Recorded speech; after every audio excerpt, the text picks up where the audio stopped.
Donc, je voulais remercier Mathieu parce que lui aussi, il travaille avec énormément de sérieux. Merci aux musiciens aussi pour leur travail. C'était très beau ce matin. Merci à Jean pour la sonorisation parce que ça sonnait très très bien. Comment allez-vous? Ça va? Vous avez passé une bonne semaine? Moi c'était super. Donc, vous n'avez pas besoin de prier pour moi, tout va bien. Jean 17, je vous invite à trouver Jean 17. Jean chapitre 17.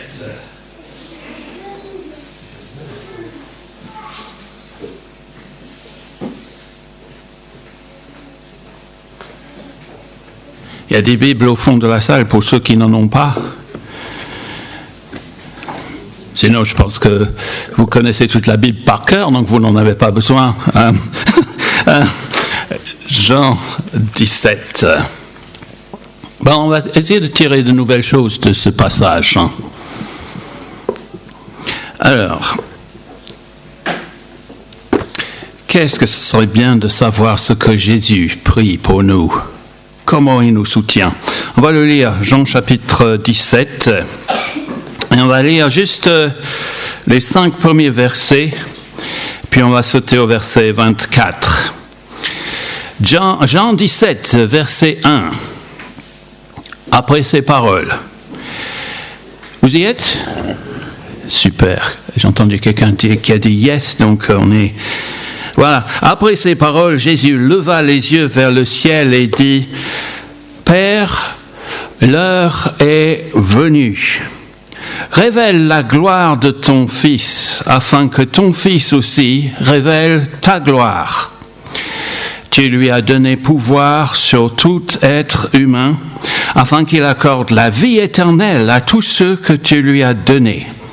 Or, la vie éternelle, c'est qu'ils te connaissent, toi, le seul vrai Dieu, et celui que tu as envoyé, Jésus-Christ. J'ai révélé ta gloire sur la terre, j'ai terminé ce que tu m'avais donné à faire. Maintenant, Père, révèle toi-même ma gloire auprès de toi en me donnant la gloire que j'avais auprès de toi avant que le monde existe. Et puis au verset 24, Père, je veux que là où je suis, ce que tu m'as donné soit aussi avec moi, afin qu'il contemple ma gloire, la gloire que tu m'as donnée, parce que tu m'as aimé avant la création du monde. Amen. Seigneur, parle-nous maintenant. C'est vrai, je m'en fiche des apparences. J'ai vraiment envie de te supplier, Seigneur, que tu parles à nos cœurs et que tu ouvres ton cœur pour nous. Seigneur, que l'on soit centré sur toi et que ton esprit, ouvre les cieux pour nous faire comprendre ta parole. Au nom de Jésus. Amen. En cette période de rentrée, qu'est-ce que c'est encourageant de savoir que Jésus prie pour nous. Jésus prie pour nous en cette période de rentrée. Il le montre ici dans Jean chapitre 17. Je n'ai lu que quelques versets, mais pour vous mettre de l'eau à la bouche, sachez que Jésus a prié là, comme il prie toujours devant Dieu. Il est en train de prier. Plus tard, il prie que sa joie et son amour nous inondent et que l'on soit dans la gloire. Il dit, Père, je voudrais que tu verses ma joie en eux, que ma joie soit en eux, verset 13. Et puis, par endroits dans cette prière, c'est presque comme si Jésus avait peur pour nous. Peur que nous soyons contaminés par le monde, par l'esprit du mal. Parce qu'il dira au verset 15, « Je ne te demande pas de les retirer du monde, mais de les préserver du mal. » Et puis Jésus a peur presque pour nous à cause des problèmes de dissension. Verset 21. Donc il prie afin que tous soient un. Comme toi, Père, tu es en moi, et comme je suis en toi, afin qu'eux aussi soient un en nous, pour que le monde croie que tu m'as envoyé.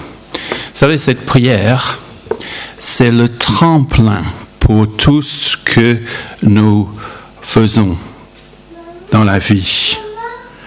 Tout ce que nous faisons, c'est la rampe de lancement pour tout ce que nous faisons, tout ce que nous vivons.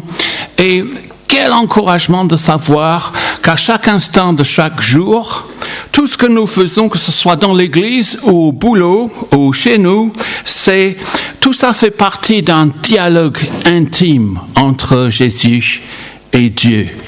Jésus parle avec Dieu de ce que nous sommes en train de faire. Et ça, c'est encourageant, parce que demain, tu iras peut-être à reculons, au boulot, et vous ne serez pas comme moi, vous serez comme ça, et Jésus est en train, il voit comment tu es, il voit comment les défis que tu dois affronter, et il parle de ton cas avec Dieu, n'est-ce pas? Ce qui est incroyable, est-ce que vous savez que Jésus, en fait, Jésus prie pour le monde. C'est écrit, plus ou moins ici, parce qu'il dit, je ne prie pas pour le monde, mais je prie pour ceux qui vont croire, c'est-à-dire les gens au Mans. Le Mans. Je ne prie pas pour le monde, mais je prie pour le Mans, comme il prie pour Londres. Voilà. Parce qu'il tient le monde dans ses mains. Alors, quel est le thème de ce matin? Est-ce que vous l'avez remarqué dans cette lecture? Est-ce que vous l'avez vu, le thème, dans les versets que j'ai lus? Ah, je te vois en train de hocher la tête, Marc. C'est quoi le thème?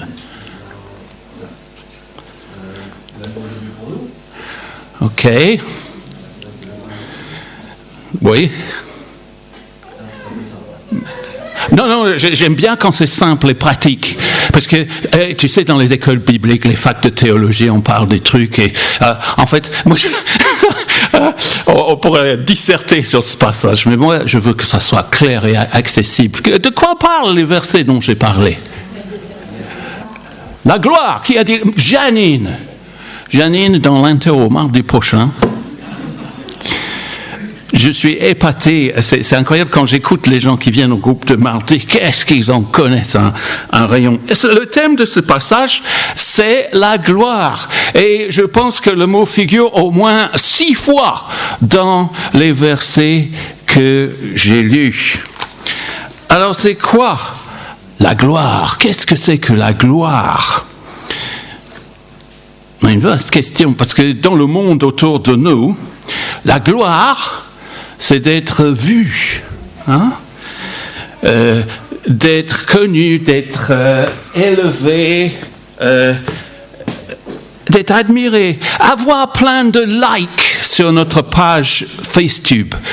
Je me trompe toujours parce que j'ai pas de page FaceTube, mais on veut avoir plein de likes.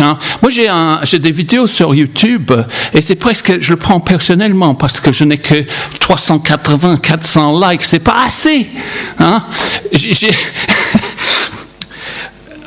Et puis on s'y met très jeune à chercher la gloire. J'ai vu cette semaine, est-ce que vous avez vu The Voice Kids? Lilou, une rappeuse du Mans.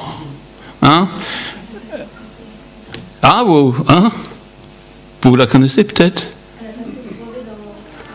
Elle a passé le brevet. Elle est comment? OK. Parce qu'en fait, c'était vraiment comme ce récit, en fait. J'ai lu ça sur le journal, Le Maine Libre, je crois. Donc, c'était... En fait, c'est son père qui était content de la gloire qui rayonnait de sa fille. Et puis, la fille devait être discrète, ne pas révéler avant l'heure. Parce que maintenant, c'est les auditions en blind, c'est ça qu'on dit? Enfin, les auditions, puis... à l'aveugle, voilà, merci beaucoup de m'aider avec mon français. Donc, qu'est-ce que c'est que la gloire selon la Bible?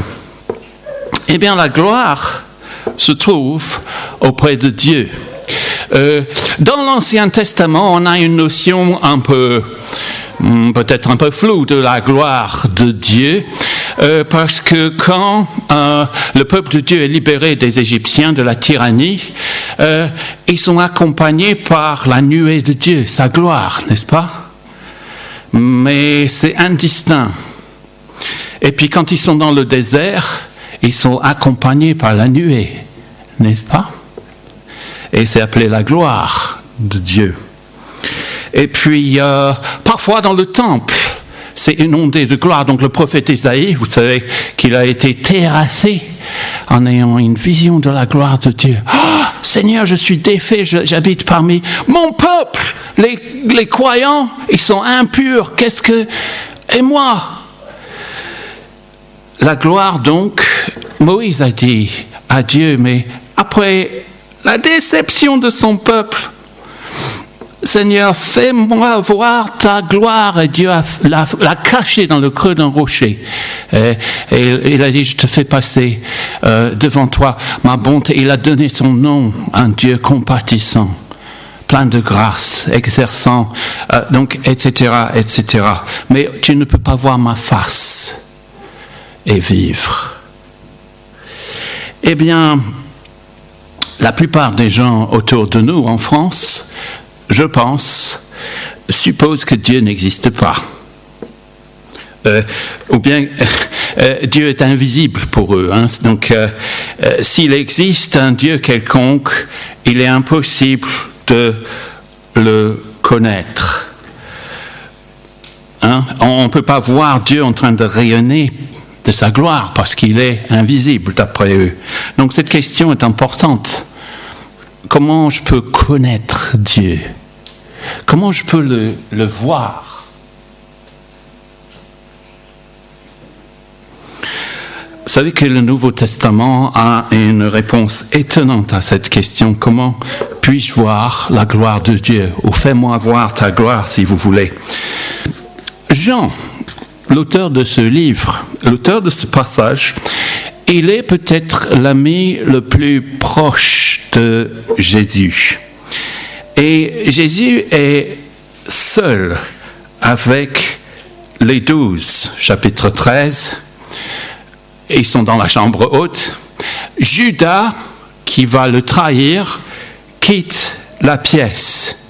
Et Jean dit, il fait nuit, mais une nuit noire. C'est existentiel. Jésus sait ce qu'il va affronter. Et là, seul avec les 11, c'est un tout petit groupe. Jésus s'adresse à ceux qui restent après le départ de Judas. Tout au long des chapitres 14, le chapitre 15, le chapitre 16, j'enverrai mon esprit, vous devez porter du fruit, que votre cœur ne se trouble pas. Et puis à la fin de ce repas et de cet échange très riche, il fait ce que nous faisons parfois chez nous. Quand on est avec des chrétiens à la fin d'un repas, peut-être parfois on dit « Ah tiens, on va prier, je vais prier ». Mais cette prière de Jésus est très différente aux nôtres. Souvent, nous, on prie pour notre santé, notre situation financière, des problèmes au boulot. C'est la dernière soirée de Jésus sur terre. C'est la veille de sa mort. Donc, quelques heures plus tard, il va être trahi. Il sera arrêté et il va partir dans le noir. Ce sera dans Jean 18. Puis le lendemain, il sera crucifié. Alors, je vais donner une structure pour cette prière. Elle est très simple. La première partie, Jésus, à la veille de sa mort, regarde en arrière, il fait le bilan de sa vie. Qu'est-ce que j'ai fait de ma vie? Ça, c'est à peu près les versets 1 à 13, 1 à 14.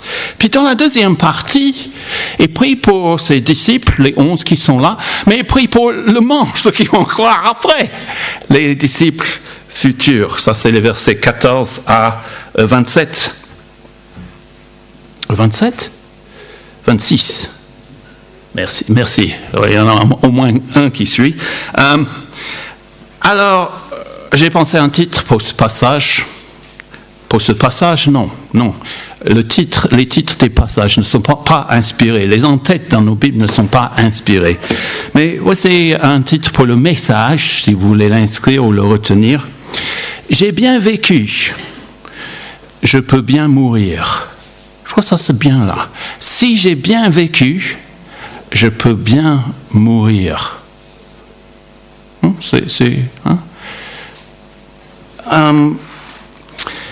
Et voilà pourquoi je dis qu'il est encourageant de savoir comment Jésus prie pour nous nuit et jour. Parce qu'il commence, il dit « Père ». Et je crois que c'est à 6 reprises dans cette prière qu'il s'adresse à Dieu, non pas « Père », mais c'est un peu comme, vous savez, notre mot « Papa ». C'est très intime, cette expression utilisée. Et c'était choquant pour les Juifs de son époque. Quelqu'un s'adresse à Dieu comme papa. Mais Jean et les disciples, parce que Jean l'écrit ici, n'ont jamais oublié la manière dont Jésus parlait au Père. Il disait papa. Il y avait quelque chose dans sa voix, dans son attitude, qui leur indiquait qu'il est en contact ici avec quelqu'un. Ils se connaissent intimement, les deux personnes qui parlent là. Jésus connaît intimement ce Père, cette personne à laquelle il s'adresse. Et le contexte de cette prière, c'est « Père, l'heure est venue ». L'heure est venue. Et pour bien comprendre ce contexte, il faut avoir lu plusieurs fois tout l'évangile de Jean, les chapitres 1 à 16. Et je vous encourage à le faire chez vous en rentrant. Vous allez le faire ? Génial. J'ai fait le boulot pour vous, donc... parce que cette prière récapitule toute une série de thèmes déjà évoqués auparavant. Vous vous souvenez la fête des noces, Jean 2, verset 4, Jésus dit à sa maman, sa mère, il dit femme, il dit mon heure n'est pas encore venue quand il change l'eau en vin. Mais c'est pas en vin parce qu'il montre sa gloire, donc c'est pas en vin. Dans Jean 7, Jésus dit à ses frères, le moment n'est pas encore venu pour moi, tandis que pour vous, c'est toujours le bon moment. Eux, ils sont toujours en perpétuelle campagne électorale. Et il faut te montrer devant les médias et tout. Mais Jésus dit, non, c'est pas le bon moment. Et dans le même chapitre, quand il était enfant à Jérusalem, il cherchait, verset 30, donc à l'arrêter. Mais personne ne mit la main sur lui, parce que son heure n'était pas encore venue. Et puis, voilà Jésus, donc il regarde, waouh, merci pour votre générosité, il regarde ce qui a été mis dans le trésor. Donc c'est le passage que Matthieu a lu, parce qu'il est en train d'enseigner à cet endroit-là où on mit le trésor, et personne ne l'arrêta, parce que son heure n'était pas encore venue. Jean chapitre 8, verset 20. Inspiré, les grands esprits se rencontrent grâce à Dieu et son esprit. Puis dans Jean 12, Jésus répondit, il y a les Grecs qui veulent le voir. Donc ça c'est intéressant parce que son ministère va s'ouvrir aux non-juifs. Et Jésus leur répondit, verset 23, l'heure où le Fils de l'homme va être élevé dans sa gloire est venue. Mais maintenant, mon âme est troublée. Et que dirais-je? Père, délivre-moi de cette heure? Non. La seule raison pour ma venue sur terre parmi les hommes, ma raison de vivre, ma raison d'être, c'est que je vienne à cette heure et que je glorifie ton nom. Et la question pour vous et pour moi, c'est quelle est notre raison de vivre? Est-ce cela? Est-ce qu'on a à cœur ce seul but? Je veux vivre pour ta gloire. La gloire de Dieu. La gloire de Christ. Jean 13, avant la fête de la Pâque, Jésus, sachant que son heure était venue de passer de ce monde au Père, et ayant aimé ce qui lui appartenait dans le monde, les aima jusqu'à l'extrême. Et il prend la posture, la serviette d'un serviteur. Il va laver leurs pieds. Je te lave les pieds, mon frère. C'est ça, en fait. Jésus sert. Les grands de ce monde ne dominent pas, ne cherchent pas le pouvoir, ils servent. Ça, c'est intéressant. On a un Dieu réciproque qui aime le Fils aime le Père. Et ça, c'est la caractéristique en premier. C'est pas le pouvoir, c'est pas les jeux de pouvoir. Donc, vous pouvez enlever les récits d'enfants. On vous faisait craindre certaines choses par rapport à Dieu. On pouvait vous culpabiliser dans certains rassemblements. Oh non, non, non. Jésus vient servir, montrer quel genre de Dieu. Oh non, c'est la gloire. Mais dans l'évangile de Jean, l'heure, c'est la croix. L'heure, c'est la croix. C'est aussi, bien sûr, c'est quand Jésus revient à la vie après la croix. Et quand il monte pour être auprès du Père, après s'être révélé aux disciples pendant 40 jours, pour leur montrer, en fait, jusqu'à quel point il est le Messie, parce que tous les écrits de l'Ancien Testament convergent sur cet être mystérieux. Le Messie, Jésus, le Christ, en grec, Christos, celui qui a reçu l'onction.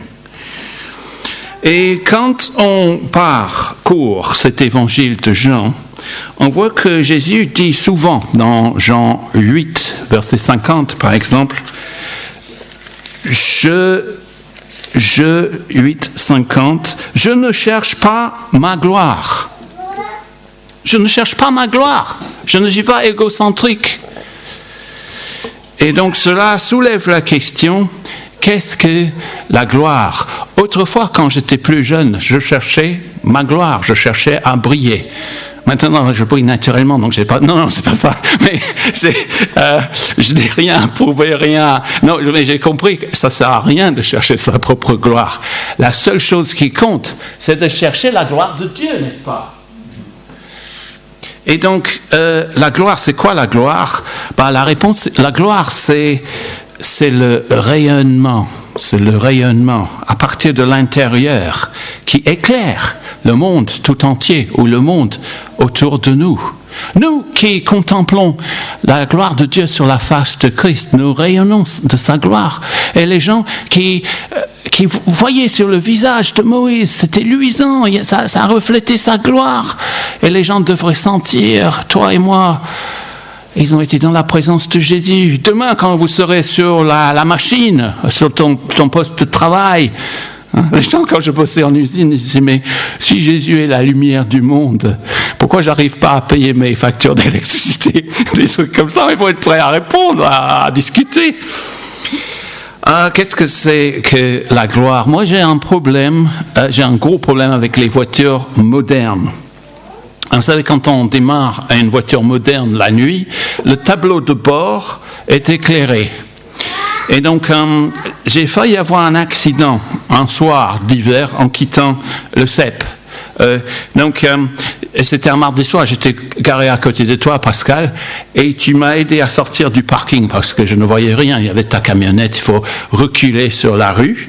Et donc, tu m'as très gentiment aiguillé, et puis je suis parti comme ça. Et puis, je remonte un peu plus haut, au niveau du supermarché. Il y a une voiture qui sort de la droite, et j'ai dû piler comme ça.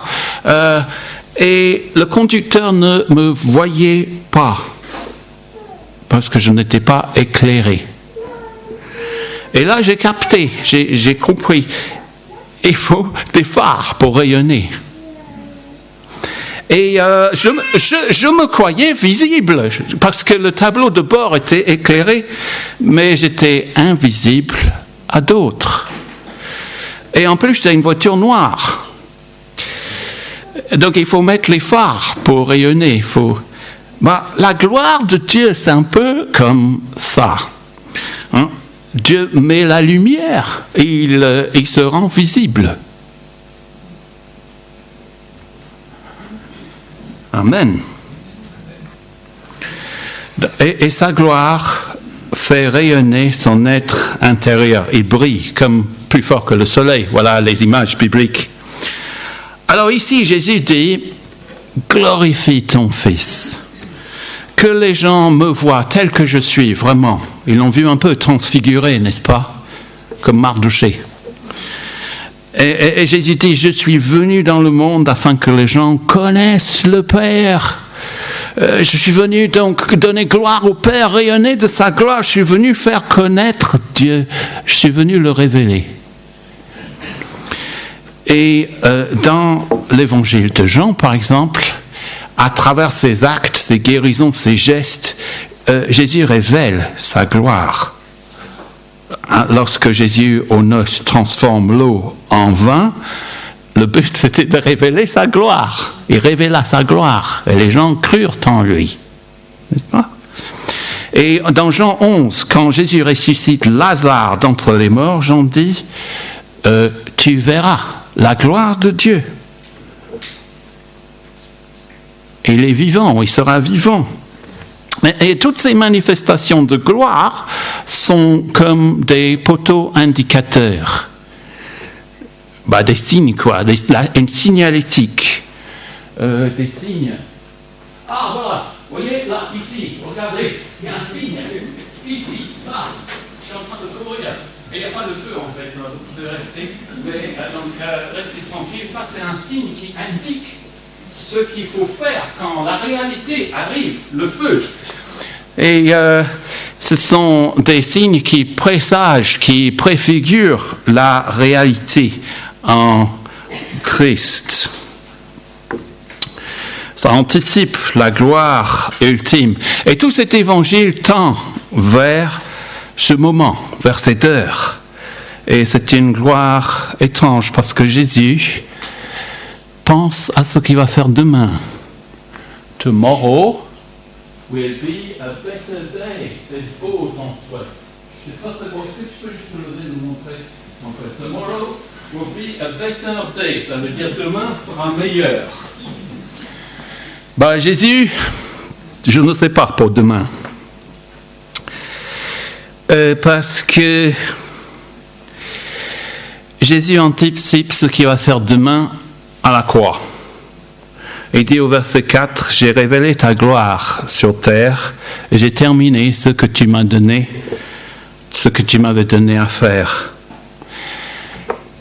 Est-ce que chacun ici, vous et moi, pourra dire à la fin de sa vie, j'ai accompli, j'ai terminé l'œuvre que tu m'avais confiée.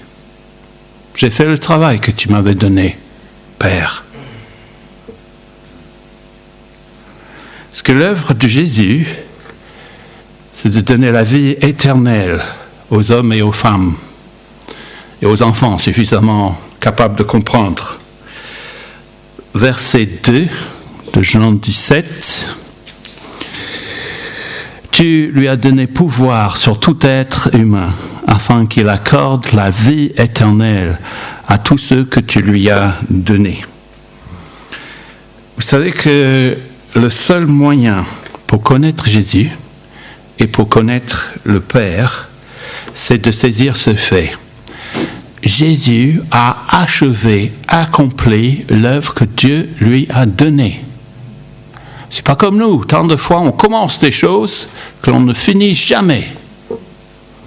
Jean 4, vous vous souvenez de mon message, peut-être, je ne sais pas, à Samarie, au nord de Jérusalem, Jésus est seul le midi près d'une ville et il a soif et faim.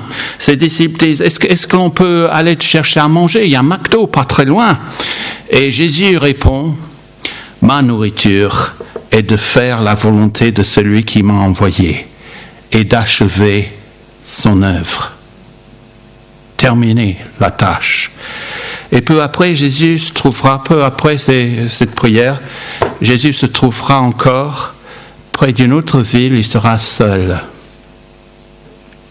On l'aura attaché à la croix et il aura soif. Et à la fin, il dira, tout est accompli. J'ai révélé ta gloire sur la terre et j'ai terminé ce que tu m'avais donné à faire.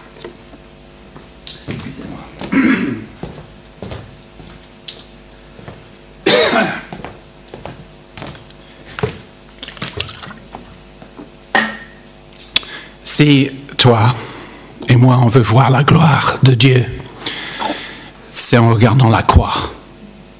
La honte qui révèle la gloire qui se révèle à travers la honte. C'est à la croix où se manifeste toute la bonté, la grâce de Dieu dans ce lieu de honte où cet homme est mis à nu. Quelqu'un a prié, Seigneur, qu'on soit à nu devant toi. Cet homme qui est mis à nu avec le sang, la souffrance, la mort, c'est là où on voit la gloire. Dans les ténèbres qui s'abattent sur la terre, c'est là la nuée, le noir. C'est là où on voit Dieu. C'est là où le Fils révèle le Père. Il y avait des secousses, des gens qui se sont levés des tombeaux dans le noir, qui ont couru dans les rues de Jérusalem. Jésus était en train d'accomplir son œuvre. C'est là où Jésus fait rayonner la gloire de Dieu. Et dans cette gloire, on voit la gloire du Père. Parce que Dieu le Père, n'a pas voulu, Yahvé, si vous voulez, n'a pas voulu que l'on porte le poids de nos péchés, nous. Et donc c'est Jésus à la croix qui a porté ce poids. Voilà pourquoi, au mur ici, est-ce qu'on voit Christ sur la croix ? On n'est pas comme dans d'autres institutions religieuses. Christ n'est pas sur la croix parce qu'il n'est pas là. Il est revenu à la vie. C'est sa gloire, il est auprès de Dieu. Mais donc, à la croix de Dieu, on voit l'amour de Dieu pour nous, les pécheurs. Et au verset 3, Jésus dit, la vie éternelle, c'est qu'ils te connaissent. Toi, le seul vrai Dieu et celui que tu as envoyé, Jésus-Christ. C'est quoi la vie éternelle? On est toujours en train de parler. La vie éternelle consiste à connaître Dieu. Comment on connaît Dieu? Bon, on discute autour de la Bible. C'est sa parole qui le révèle et qui nous relève.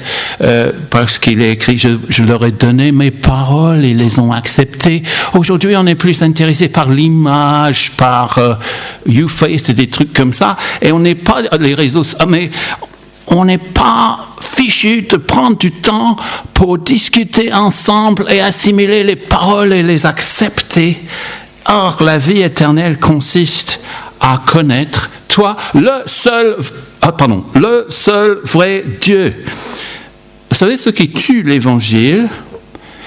C'est cette idée que tout le monde a le même bon Dieu. À travers toutes les religions, toutes les philosophies, on peut atteindre Dieu. Jésus parle du fait qu'à travers lui, on connaît le seul vrai Dieu. La vie éternelle, c'est qu'ils te connaissent, toi, le seul vrai Dieu, et celui que tu as envoyé, Jésus-Christ. Ça, c'est quelque chose pour ses auditeurs. Parce qu'il est en train de dire, il faut reconnaître le Messie. Et la vie éternelle, c'est pas de savoir en mourant qu'il y a une vie après la mort. La vie éternelle commence maintenant. Il y a une qualité de vie. Voilà pourquoi je sais pas, je chante la vie, je danse la vie quand je vais au boulot, quand je viens à l'église, je suis heureux. Parce que j'ai sa joie en moi. J'ai découvert le sens de ma vie. Donc, voilà. Connaître. Hein, c'est comme la relation dans un couple. Adam et Ève, l'un connaît l'autre. Une connaissance intime. Ah, voilà la prière. Une mise à nu, une révélation, une déclaration constante. Vous savez, les temps de tristesse, de blocage dans ma vie, c'est quand j'ai pas juste tout ouvert à Dieu, mis à nu devant lui. Est-ce que vous connaissez Dieu? Est-ce que vous avez la vie éternelle? Au verset 5, Jésus prie, « Maintenant, Père, révèle toi-même ma gloire auprès de toi, en me donnant la gloire que j'avais auprès de toi, avant que le monde existe. » Jésus vient parmi nous un homme. C'est une parenthèse, je ne sais pas comment l'expliquer, mais vous savez que beaucoup de sectes nient la préexistence de Jésus, le fait qu'il existe depuis toute éternité. Voilà pourquoi Dieu est un Dieu d'amour. C'est un peu complexe, c'est un peu philosophique, mais réfléchissez, c'est pas un Dieu de pouvoir en premier. Il exerce le pouvoir dans l'amour. Les témoins de Jéhovah, par exemple, nient que Jésus est Dieu et qu'il a existé avant que le monde n'existe. Les gens qui frappent à vos portes parfois.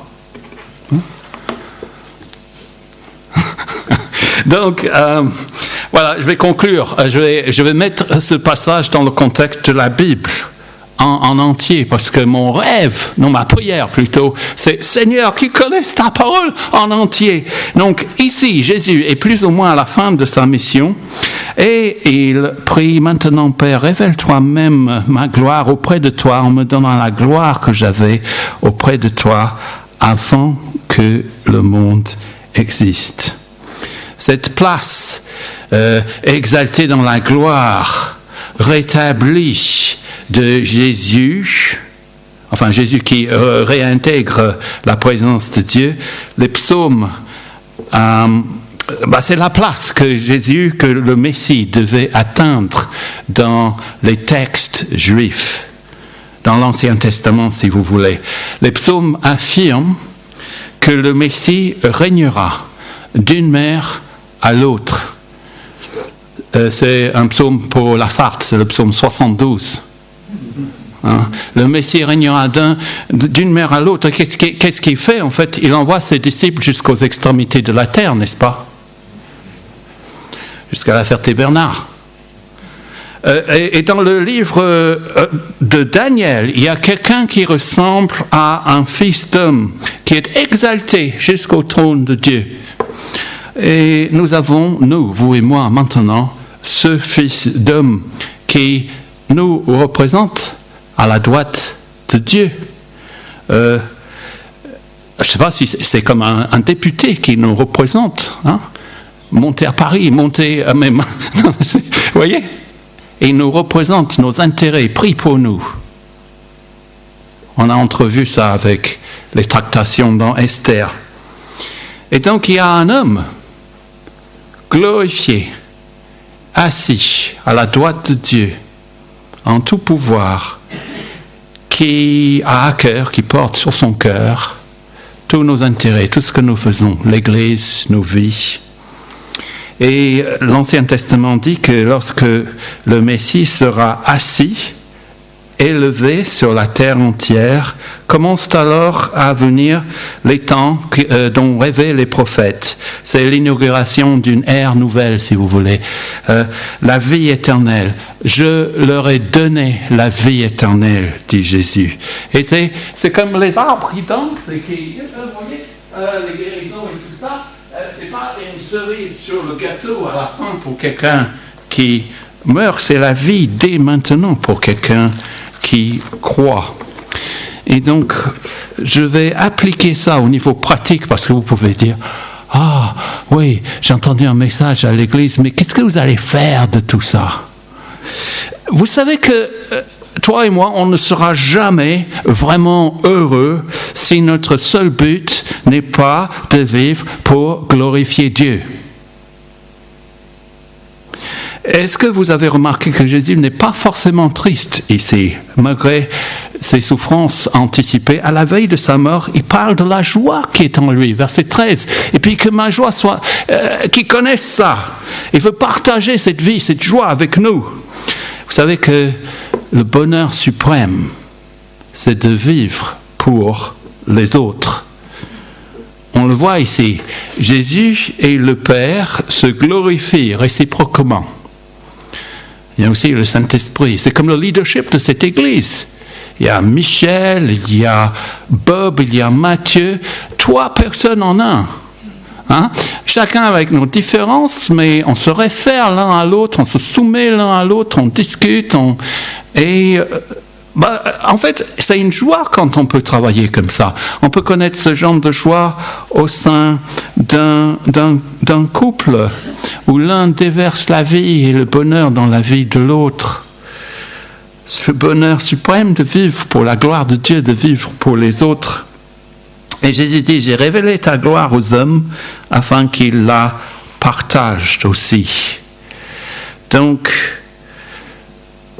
vous ne serez jamais vraiment heureux si votre seul but n'est pas de vivre pour glorifier Dieu.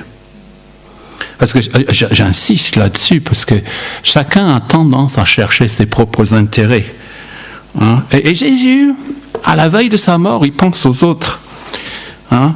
Et chacun aussi, on arrête rarement pour se demander, je cours partout, mais qu'est-ce que je suis censé faire de ma vie? Qu'est-ce que je deviens? Donc je vais citer un de mes poètes préférés. Bob Dylan, c'est un poète chrétien qui a reçu le prix Nobel de la littérature. Il dit ceci, je traduis en français. Les gens ne vivent pas et ne meurent pas et ne font que dériver. C'est mieux en anglais. People don't live or die, people just float.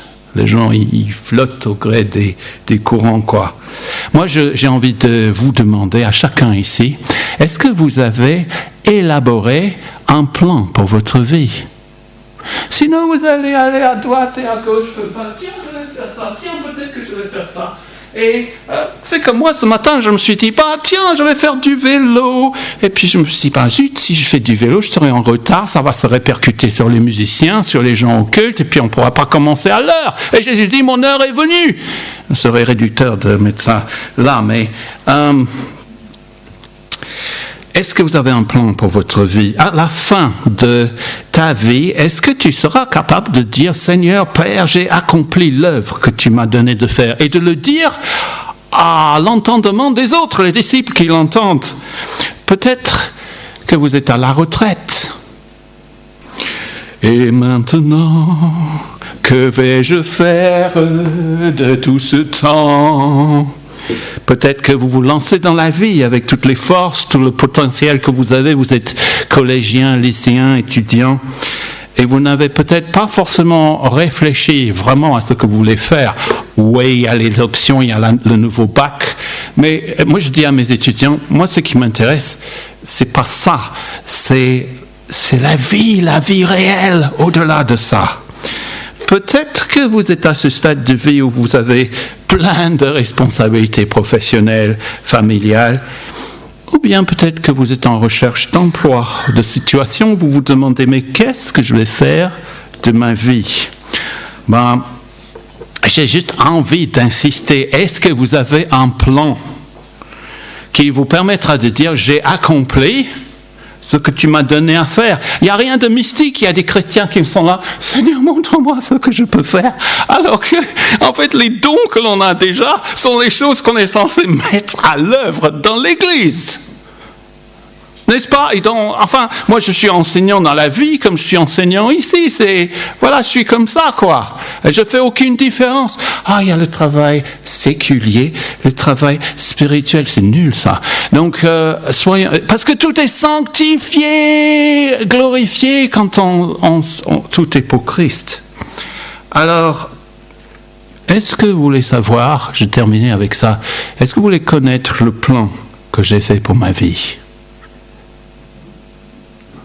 Je prends un risque là parce que je ne savais pas que j'allais vous dire ces choses, parce que je l'ai écrit il y a quelques jours et je ne savais pas que j'allais donner un message sur Jean 17.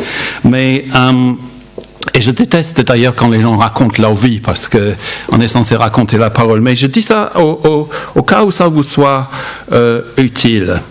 Donc en fait, depuis ma jeunesse, je suis un old man now. Depuis ma jeunesse, j'écris des projets pour ma vie et je regarde si je suis en train de les atteindre. Voici ce que j'ai écrit cette semaine. Donc, étant donné que Christ a dit, là j'intègre ça au message, tout est accompli, il n'a pas vécu pour lui-même. Chaque instant de sa vie, il a vécu pour les autres. Donc la vision que j'ai pour ma vie, mon plan pour ma vie serait ceci. 1. Accomplir l'œuvre que Dieu m'a donnée à faire et l'achever pour que je puisse dire, moi, à la fin, pour mes proches, tout est accompli. Deuxièmement, je veux faire les pas, les étapes nécessaires quotidiens pour atteindre ce but.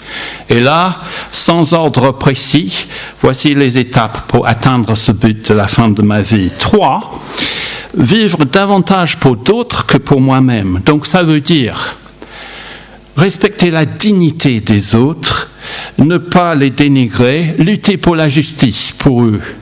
Donc ça veut dire qu'au milieu du travail, je vois des injustices, je lutte, j'interviens.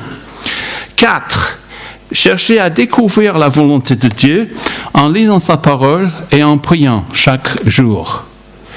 Parce qu'en fait, la volonté de Dieu est très simple. Je peux avoir une multitude de versets qui viennent dans mon esprit. La volonté de Dieu pour vous, c'est votre sanctification. C'est un gros mot, les théologiens. Donc, oublions les théologiens, pensons à nous. Sanctification, ça veut dire, je dois rester propre devant Dieu, pur. 5, je vais mettre ces choses en pratique jour après jour. 6, je vais, parce que j'écris ça en anglais, je vais m'occuper de ma forme. Donc, je vais faire du sport, je vais dormir correctement, je vais me détendre et je vais profiter de la vie. Au niveau de cet entraînement, je vais lire la Bible, prier et mener la vie d'un disciple. 7. Comme faisant partie de ma préparation, je vais travailler mes dons, surtout le don pour l'enseignement et pour la musique, à travers une pratique quotidienne, au moins un entraînement quotidien. Donc la guitare, parfois on nous demande de faire quelque chose. Si je n'ai pas passé 10-20 minutes par jour dans l'entraînement, je suis incapable de jouer le dimanche. Ça vient en travaillant, un message, ça vient en travaillant. 8, je vais éviter des distractions qui me feraient dévier de ce plan. C'est-à-dire des activités pas nécessaires, inutiles, des excès, des soucis. Et 9, je vais retourner vite à ces points d'ancrage lorsque je dévie. Et quand je chute, quand je tombe, je vais me relever très vite. Alors, si ça vous intéresse, on pourrait se voir, discuter ensemble, et puis on pourra travailler ensemble sur un plan pour votre vie. Et ce plan peut être affiné au fur et à mesure des années qui passent. J'ai terminé l'œuvre que Dieu m'a donnée à faire, c'est-à-dire le message. C'est quoi l'œuvre que Dieu nous donne de faire? C'est quoi déjà? Amen. Just do it.